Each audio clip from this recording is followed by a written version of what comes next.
see it starting to go in.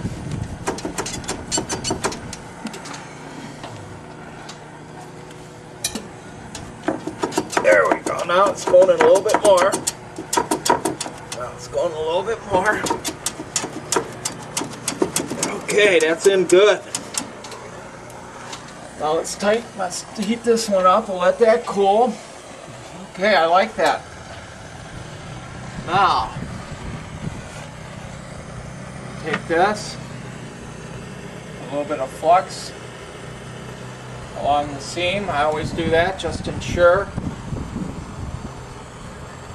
I have some extra solder along there.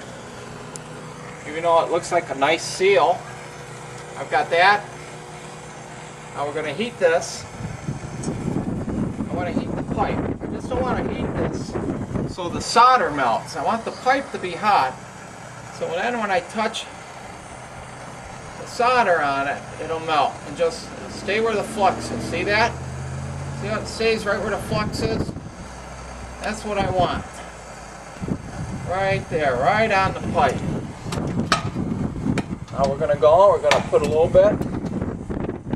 Now causing a fire on the other side.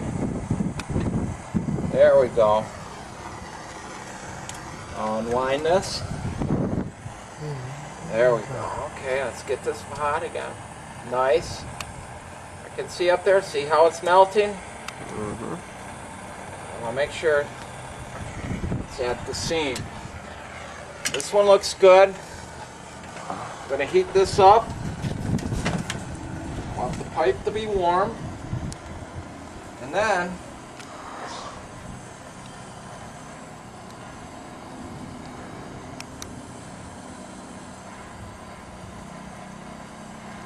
see how it stays right there on where the flux is? It stays right where the flux is. That's what I want. Okay. That looks like a nice. As I look around, I see solder at all the joints. That's what we want. Looks like a nice clean. Okay, that's good. That one's good. I'm going to put a little bit more here now.